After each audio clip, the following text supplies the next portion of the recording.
Freud is widely known as the father of psychoanalysis, and his theories on sexuality and psychosexual development continue to provoke discussion and debate to this day. However, amid all the complexities of his work, a question arose. What did Freud really have to say about the little whittle? This is a question that may seem intriguing and even funny at first glance, but we get closer to exploring deep concepts within psychoanalysis, such as the phallic phase, Oedipus complex, and the complex interaction between psychological development and sexuality in childhood. So, get ready for a 10-minute journey to understand how Freud approached childhood sexuality and what was really behind the famous little wheeze in his theories.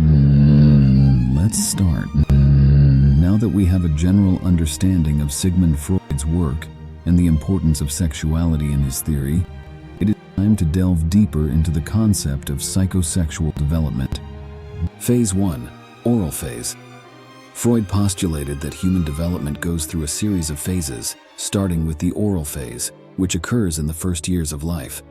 At this stage, the mouth is the primary erogenous zone, and the child's experiences are focused on feeding and oral satisfaction. Phase 2. Anal phase. Next, we have the anal phase, where the focus is on satisfaction through elimination. Freud believed that success or difficulty in managing symptoms during this phase could affect personality development. Phase 3. Phallic phase. Now we look at the phase that is central to our discussion, the phallic phase. It occurs from approximately 3 to 6 years of age. In this case, the child begins to be curious about their own genitals, both at boys and girls. It is important to highlight that, during the phallic phase, Freud was not concerned with the size of the genitals. Instead, he focused on the emotional and psychological dynamics that happen at this stage. Phase 4. Latency period. After the phallic phase, the latency period follows, in which sexual issues apparently enter a state of privacy. Children focus more on social and educational activities. Phase 5. Genital phase. Finally, we have the genital phase, which occurs in adolescence and adulthood. It is at this stage that the focus of sexual energy shifts to mature romantic and sexual relationships. In summary, Freud's psychosexual development is a complex model that describes how children explore and develop their sexuality throughout the different stages of life. The phallic phase is one of the most intriguing, and it is at this point that we begin to understand how Freud embroidered infantile sexuality. Now that we understand the phases of psychosexual development, let's delve deeper into the phallic phase and the famous Oedipus complex that accompanies it. Now that we've explored the phallic phase of Freud's psychosexual development, it's time to get into one of the most fascinating and controversial concepts within this phase, the Oedipus complex. Freud believed that during a phallic phase, children develop complex and often conflicting feelings toward their parents. For boys, this became known as the Oedipus complex, in reference to the Greek tragedy of Oedipus Rex. In the Oedipus complex, boys develop feelings of emotional attraction to their mother, known as incestuous attraction. At the same time, they experience feelings of rivalry and even hostility towards their father, seen as a competitor for their mother. It is important to note that these feelings are largely unconscious and are part of the natural developmental process. Freud saw the Oedipus complex as a crucial phase for conflict resolution and the healthy development of the psyche. Freud also argued that the successful resolution of the Oedipus complex involved the internalization of the father's rules and norms as part of the child's superego. This process is fundamental to the formation of morality and identity. However, it is important to note that not all children go through this phase in identical ways, and the resolution of the Oedipus complex may vary. Furthermore, the theory of the Oedipus complex has been the subject of criticism and debate in modern psychology. In summary, the Oedipus complex is a central concept in Freud's theories on psychosexual development. He describes a complex interaction between the feelings of attraction and rivalry that children develop in their relationship with their parents during the phallic phase. Now that we understand this concept, we will continue exploring Freud's approach to the little whittle issue in this context. Now that we have discussed the Oedipus complex and the complex interaction between parents and children during the phallic phase, it is time to address another important concept within this context, the castration complex. The castration complex is an intriguing part of Freud's theories on psychosexual development and is directly related to the Oedipus complex. Freud believed that during the Oedipus complex, boys experience deep anxiety related to the possibility of castration by their father in revenge for incestuous feelings toward their mother. This anxiety is one of the main sources of conflict during the Oedipus complex.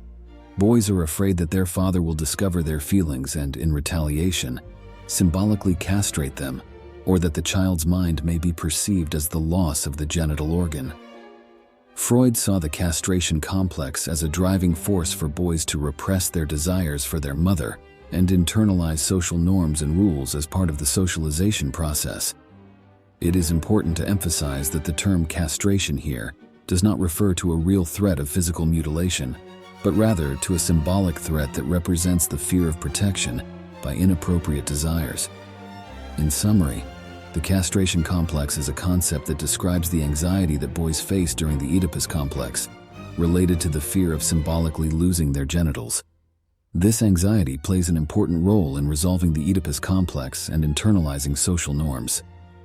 Now that we have explored Freud's main concepts related to childhood sexuality, such as the Oedipus complex and the castration complex, it is important to address the controversies and criticisms that have arisen around his theories over time. Freud and his ideas had a significant impact on psychology and psychoanalysis, but they were also the subject of intense debate. Critics questioned the scientific validity of his theories, arguing that many of them lacked solid empirical evidence.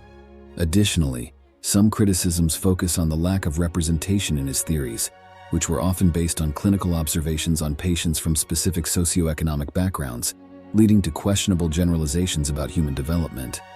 Other criticisms focus on the highly interpretive nature of psychoanalysis, which can allow for multiple interpretations and make it difficult to test Freud's theories objectively.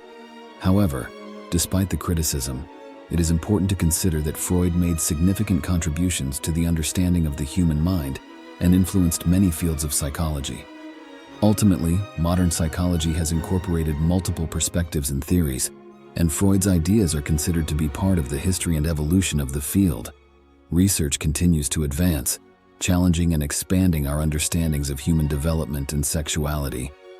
We have reached the end of this fascinating journey through Sigmund Freud's theories on psychosexual development, the Oedipus complex, the castration complex, and the controversies that surround them. Freud's ideas left an indelible mark on psychology, shaping the way we understand childhood sexuality and human development.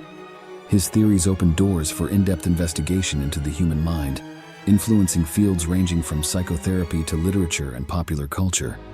However, it is essential to remember that psychology is a field in constant evolution, and Freud's theories are not exempt from criticism and debate. Modern research and contemporary perspectives expand our knowledge and challenge us to think in new and innovative ways. As we wrap up this video, I invite you to continue exploring the complexities of psychology and stay up to date on the latest discoveries and debates in the field. Thank you for watching this video, and we hope that we have a deeper understanding of Freud's theories and his approach to childhood sexuality. If you have any questions or want to share your thoughts, please leave a comment below. To the next. And before we close, I would like to make a small request. If you found this video informative and interesting, please leave a like and don't forget to subscribe to our channel. Thank you for being part of our community.